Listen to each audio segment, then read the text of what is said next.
అప్పుల బాధలు వెంటాడుతున్నాయా? అయితే 6 JVR వారి జాతిరత్నాలు ధరించండి. హాయ్ హలో నమస్తే వెల్కమ్ టు మనం టీవీ. నేను మీ సాయి. ప్రస్తుతం మనతో పాటు సీనియర్ జర్నలిస్ట్ కట్టా కార్తిక్ గారు ఉన్నారు. సార్తో మాట్లాడుతాం. అన్న నమస్తే. నమస్తే సాయి. అన్న అంబటి రాంబాబు గారు నిన్న పోలీసులపై వాగ్వాదానికి దిగారు. అంటే ఇది ఎలా చూడొచ్చు అన్న? ఈరోజు కేసు పెట్టడం కూడా జరిగింది. అంటే ఈరోజు అరెస్ట్ చేయబోతున్నారు అంబటి రాంబాబు గారిని. ఎస్, ఆంధ్రప్రదేశ్ రాజకీయాల్లో జూన్ 4, 2025 ఏదైతే వైసీపీ వెన్నుపోటు దినోత్సవంగా ఆందోళన కార్యక్రమం నిర్వహించిందో ఆ రోజున, నిన్నటి రోజున ఒక 2 వీడియోలు పెద్ద ఎత్తున వైరల్ అయినాయి.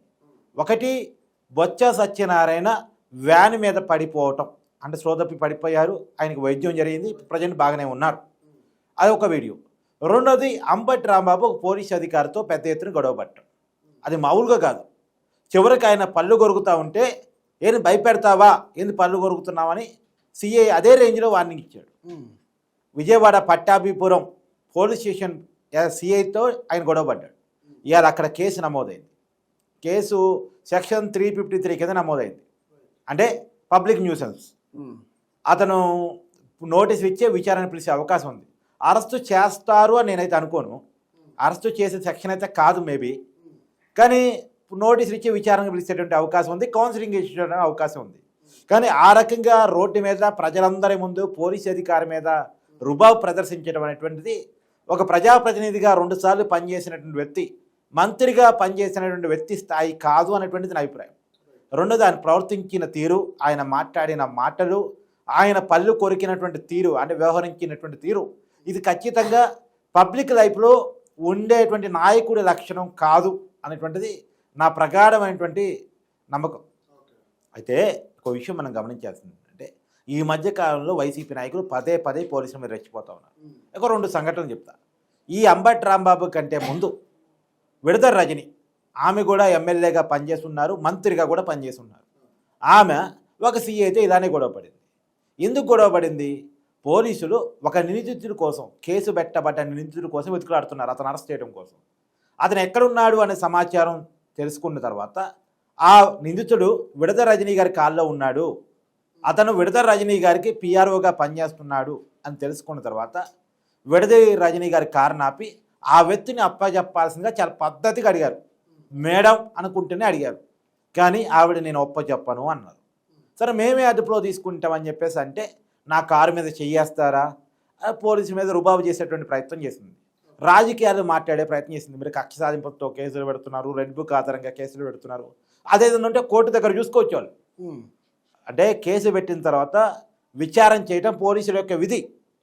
మరి పోలీసులకి సహకరించాల్సిన స్థాయిలో ఉన్నటువంటి, అవసరమైతే 10 మందికి నీతులు చెప్పే స్థాయిలో ఉన్నటువంటి, ప్రజాప్రతినిధిగా పనిచేసినటువంటి అనుభవం ఉన్నటువంటి వ్యక్తులు ఈ రకంగా ప్రవర్తించడం అంటే, విడదల రజనీ గారు పోలీసులో గొడవపడ్డ తీరు కానీ, అంబటి రాంబాబు గారు పోలీసుతో గొడవపడ్డ తీరు కానీ చూస్తే వైసీపీ నాయకులు రోడ్డు మీద రౌడీజం చేస్తున్నారా అని అనుమానం కలుగుతోంది. దీనికి కొనసాగింపుగా మొన్న తెనాల్లో రౌడీ షీటర్లు తెరవబడ్డేటువంటి వ్యక్తులు, ఇస్త్రీ షీట్ ఉన్నటువంటి వ్యక్తులు, వాళ్ళని పోలీసులు రోడ్డు మీద దండించారనే కారణాన్ని అడ్డం పెట్టుకొని వాళ్ళని పరామర్శించడానికి ఏకంగా మాజీ ముఖ్యమంత్రి జగన్మోహన్ రెడ్డి గారు వచ్చారు. ఒక మాజీ ముఖ్యమంత్రి పరామర్శించాలంటే అవతల నిజమైనటువంటి బాధితులు ఉండాలి, నిందితులు ఉండడానికి వీల్లేదు. పైగా జగన్మోహన్ రెడ్డి గారు పరామర్శ వచ్చినప్పుడు ఎవరినైతే పరామర్శించుకొచ్చారో, Naveen alias killer, John Victor, Rakesh, వాళ్ళు ఉన్నారంటే వాళ్ళు లేరు. వాళ్ళ కుటుంబ సభ్యుల్ని పరామర్శించి జగన్మోహన్ రెడ్డి గారు పోయారు. మరి ఎవరిని పరామర్శించడానికి జగన్మోహన్ రెడ్డి గారు వచ్చారు, ఎవరు పేరు చెప్పుకొని వచ్చారు, ఏ వ్యక్తులనైతే పోలీసులు కొట్టారో ఆ వ్యక్తులు ఎందుకని లేరు అంటే, ఆ వ్యక్తులను జగన్మోహన్ రెడ్డి గారు పరామర్శిస్తే విమర్శలు వస్తాయి. వాళ్ళు గంజాయి సేవించుంటారు, గంజాయి సప్లై చేస్తూ ఉంటారు, వాళ్ళ మీద జనంలో యాంటీ ఉంది, అందుకనే ప్రజలు రోడ్డు మీద కూడా వచ్చి నిరసన వ్యక్తం చేస్తున్నారు, కాబట్టి వాళ్ళని కలవకూడదు అని నిర్దేశించుకొని వాళ్ళ కుటుంబ సభ్యుని కలిశారు. వాళ్ళని కలిస్తేంది, వాళ్ళ కుటుంబ సభ్యుని కలిస్తేంది అంటే కలవాల్సిన వాళ్ళని కలవలేదు. అంటే జగన్మోహన్ రెడ్డి గారు అర్థం చేసుకున్నారుగా వాళ్ళని పరామర్శించే స్థాయి కాదు నాదే అని చెప్పేసి, మరి ఎందుకు బయటకు వచ్చి వాళ్ళ తరఫున మాట్లాడారు అంటే, అంటే రౌడీలకి వైసీపీ సపోర్ట్గా ఉంటుందా, రౌడీజం చేయమని వైసీపీ చెప్తుందా, పోలీసులతో గొడవపడమని, పోలీసుల మీద దాడులు చేయమని?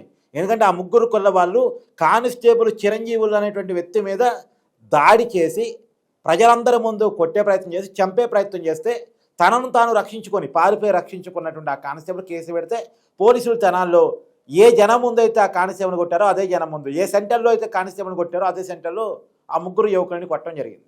సరే కొట్టడం తప్ప ఒప్ప అంటే ఖచ్చితంగా తప్పే కావచ్చు, కానీ జనాల ముందు పోలీస్ కానిస్టేబుల్ కొడితే చంపబోతే పదే పదే నేరాలు పాల్పడుతున్నా అరెస్ట్ చేస్తున్నా మారకపోతే పోలీసులు ఈ విధంగా రియాక్ట్ కారా అంటే పోలీసుల వైపు నుంచి నైతికంగా కరెక్టే అనే రకంగా ఉంది సమాజంలో. సరే ఎనివే తప్ప ఒప్ప అదో పెద్ద చర్చ నిజానికి. కానీ అలాంటి వ్యక్తుల తరపున వైసీపీ ఒకళ్ళతో పుచ్చుకుంది అంటే పోలీసులు కొట్టే వాళ్ళ తరపున ఉంది అంటే పోలీసుల మీద వైసీపీ ఎమ్మెల్యేలు మాజీ మంత్రులే గొడవలు పడుతున్నారంటే అంటే పోలీసుల మీద ఏమైనా వైసీపీ యుద్ధం ప్రకటించిందా?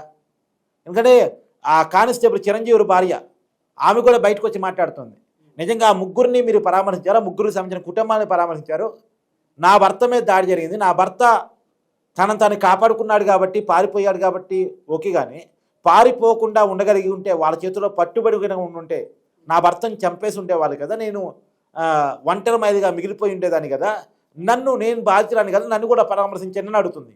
అంటే ఒక పోలీసు కుటుంబాన్ని పరామర్శించలేదు, కానీ అంటే దాడికి గురైన ఇబ్బంది పడ్డ ప్రాణాప్రాయం నుంచి తప్పించుకున్నటువంటి ఒక కానిస్టేబుల్ కుటుంబాన్ని పోలీస్ కుటుంబాన్ని జగన్మోహన్ రెడ్డి గారు పరామర్శించలేదు, కానీ రౌడీ షీటర్లు తెరవబడ్డ వాళ్ళని మాత్రం, ఇస్త్రీ షీట్ తెరవబడ్డ వాళ్ళని మాత్రం, ఆరోపణలు ఉన్నటువంటి వాళ్ళని మాత్రం, కేసులు ఉన్నటువంటి వాళ్ళని మాత్రం పరామర్శించారు అని విమర్శలు వస్తున్నాయి. కాబట్టి పోలీసులని వైసీపీ కక్ష కట్టింది. ఇంతకుముందే గతంలో జగన్మోహన్ రెడ్డి గారు కామెంట్ చేశారు, పోలీసులు బట్టలు ఓడదీస్తాను ఒకసారి, తర్వాత సప్త సముద్రాలు దాటొచ్చాను సరే మీ సంగతి చెప్తానని ఇంకొకసారి ఇలా కామెంట్ చేశారు. అంటే ఆంధ్రప్రదేశ్లో పోలీస్ వర్సెస్ వైసీపీ నడుస్తుందా అన్న? ఇక్కడ చూసుకుంటే నిన్న 4వ తేదీ బ్లాక్ డేగా ప్రకటించారు, నాయకులందరూ నిరసన వ్యక్తం చేశారు. అంటే జగన్మోహన్ రెడ్డి మాత్రం బయట రాలేదు, బెంగళూరు ప్యాలెస్లో వెళ్ళి ఉన్నారంటూ సమాచారాలు వినిపించాయి. అంటే ప్రకటించిందే జగన్మోహన్ రెడ్డి బయటకు రాకపోవడం ఏంటన్న మొత్తానికి? నిజమే, వైసీపీ నాయకులు కూడా ఈ విషయాన్ని మాట్లాడుకుంటూ ఉన్నారు. ఎందుకంటే పిలుపునిచ్చిన జగన్మోహన్ రెడ్డి గారు ఎందుకని రాలేదు, మమ్మల్ని అందరినీ ఖచ్చితంగా పాల్గొవాల్సిందని ఆదేశాలు జారీ చేశారు. ఆరోగ్యం బాగాలేదని చెప్పినా బొత్స సత్యనారాయణ లేదు మండలి విపక్ష నాయకుడు, నువ్వు పాల్గొపోతే ఎట్ట, ఉత్తరాంధ్రలో సీనియర్ లీడరు నువ్వు ఖచ్చితంగా ర్యాలీ చేయాలి, ఆందోళన చేయాలన్నారు. చివరి పాప ఆయన రోడ్డు మీద బయటకు వచ్చి శ్రోత పడిపోవటం ఇవన్నీ చూసాం మనం. అందరికీ ఇలా చెప్పినటువంటి జగన్మోహన్ రెడ్డి గారు ఆయన ఎన్నికలు లేరు. నిజానికి మరి ఆయన ఆంధ్రప్రదేశ్ రాలేదంటే మొన్నే లేటెస్ట్గా తెనాలి సంఘటనప్పుడు వచ్చారు. అవును, మరి ఒక్కరోజు కనుక ఆంధ్రప్రదేశ్లో ఆగుంటుంటే ఈ కార్యక్రమం కూడా పాల్గొన్న తర్వాత బెంగళూరు పోవచ్చు కదా. ఆయన బెంగళూరులో అంత అర్జెన్సీ ఏంది? ఆయన బెంగళూరు పొలిటీషియనా, ఆంధ్రప్రదేశ్ పొలిటీషియనా? ఆయన పార్టీ కర్ణాటకలో ఉందా, ఆంధ్రప్రదేశ్లో ఉందా? ఆయన పార్టీ ఆంధ్రప్రదేశ్లో ఉంది.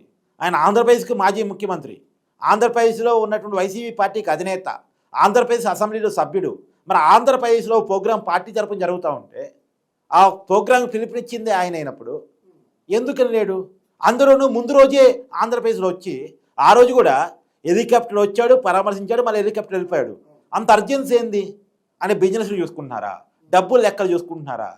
ప్రజల కంటే ప్రజా జీవితంలో ఉన్నటువంటి ఒక నాయకుడిగా, ఒక పార్టీ అధినేతగా నీకు ప్రజల కంటే డబ్బులు ముఖ్యమా?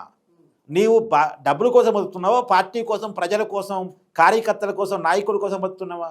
అంటే నాయకులంతా రోడ్డు మీద ఉండాలి, కార్యకర్తలంతా రోడ్డు మీద ఉండాలి, అధినేత మాత్రం ప్యాలెస్లో ఉండాలా? ఇది ఎక్కడ సూత్రం అనేది వైసీపీ కార్యకర్తల నాయకులు చర్చించుకున్నారు. చూద్దాం. థ్యాంక్ యూ అన్న.